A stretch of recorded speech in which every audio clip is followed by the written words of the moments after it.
Growing season is pretty much here, and I need a new way to organize my whole growing calendar. The last 2 years were kind of messy. The first year, I grew everything at once, which isn't the right way to do it because, just because the weather you feel it's nice doesn't mean the plants all feel like it's nice. They all have their particular needs. I mean, they'll grow, but you're not going to get the most production out of it. So what I'm doing this year is going to be kind of different, and I'd like to share it with you.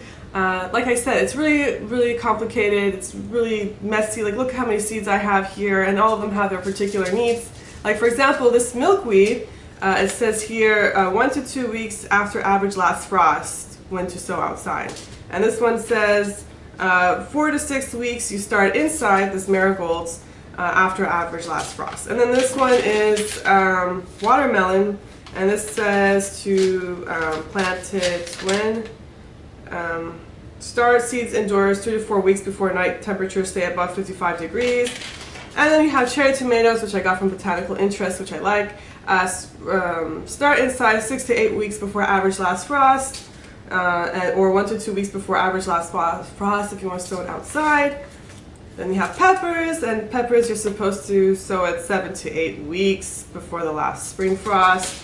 And then this one says for watermelon, I love watermelon, so I'm going to grow it, and it says it's recommended to start it inside 4 to 6 weeks before average last frost. So you see all these numbers, they're all over the place. 6 to 8 weeks, 4 to 6 weeks, 1 to 2 weeks. Like, how do you make sense of all this? So, I mean, yeah, you could write it manually on a calendar, but that's going to take a lot of time. And I'm a new mom, and I have a lot of things going on, as you can see in the background. It's kind of messy, and I also have to tend to the home and this and that, make food. So I'm going to have this new way of planning this year that I'd like to share with you, and I think it's so easy and it makes gardening actually fun. So I'm going to show exactly what I did.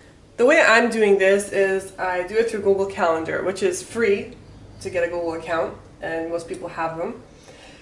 So here's Google Calendar, and as you can see, there are a lot of calendars that I already have. A personal one for birthdays, holidays in Canada, sunrise, sunset times, phases of the moon. They're really interesting. There's lots of cool calendars you can add, and you can even make your own. And I made one called Gardening in Corpus Christi. So as you can see, this is the end product of like what I did. I have, you can see the window of time of when you can grow things, like this one for example. Start growing milkweeds indoors. And this is the 6 to 8 weeks window of time. Which also includes that you could grow oregano, parsley, sage. These are cold weather herbs. Early girl tomatoes, sweet peppers, borage. These are all good to grow indoors between the December 20th and January 3rd. And plant peppers indoors, that's a 7 to 8 weeks thing. I think I did this incorrectly. No, it's right. Plant peppers indoors, 7 to 8 weeks, and you see that is indicated with purple. Marigolds is different. It's 4 to 6 weeks. That's for the next month, January 3rd.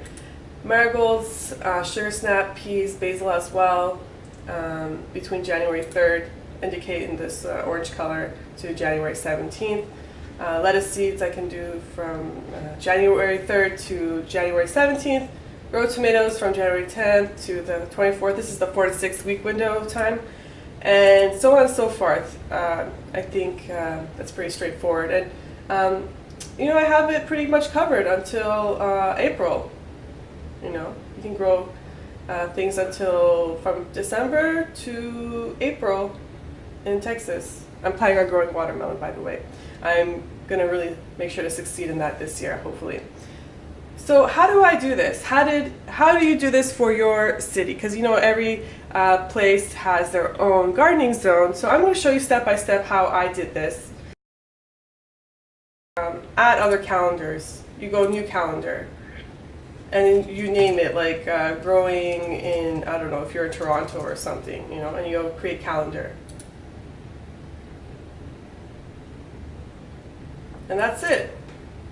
Now you see that I have one called Growing in Toronto, and then I click on it, and you can make it available to public, you can share it with certain people, you can have a nice description for it, you can export it. I mean, Google is just such an amazing company. Like, for all the bad press you see, it actually makes life really easy. So I'm going to delete this because I'm not growing in Toronto.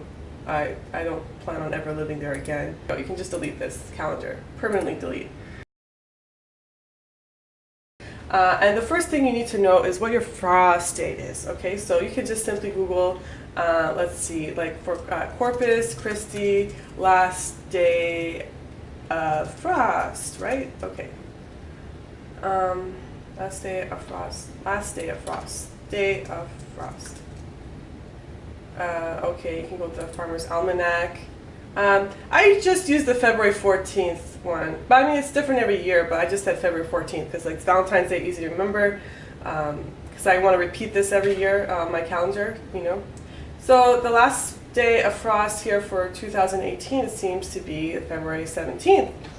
So we're going to use that date, and like I said, for example, we'll use the example of like, you know, I want to grow my milkweeds, and to grow milkweeds you need to know that it's 6 to 8 weeks before the date of last frost. So you have your last day of frost February 17th, and then you say to yourself, okay, what is, well, I'm going to use February 14th, or you can use February 17th. The 3 days, it doesn't matter. So I'm going to use February 14th because it's like really easy for me to remember.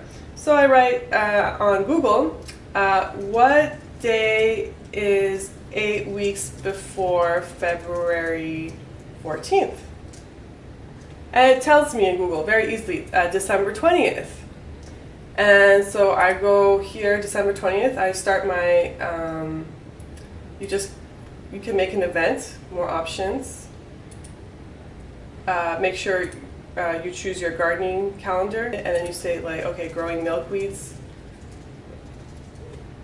So that's from December 20th, and then you go Google again, like so it's 6 to 8 weeks, right? So what day is 6 weeks before February 14th? And it's January 3rd. So then you go January 3rd, and you might want to give it a nice color, like yellow or something like that. And then you find other plants that are like in the same time range, like as we saw, it was like parsley, the cold weather herbs, like parsley, etc., etc. And I write indoors because, you know, sometimes you get confused with indoors and outdoors. Then you click on a save, and then you can see that it's added again. But I'm just going to delete that. Growing milkweeds indoors. Yeah, this is the one I just made. I already made one here, so which is also in yellow. Haha. If you're growing in Corpus Christi, I'm going to put a link to this calendar. Go to settings and sharing, and I'm going to give you all this special shareable link, so that way you can grow with me and be super organized for this season.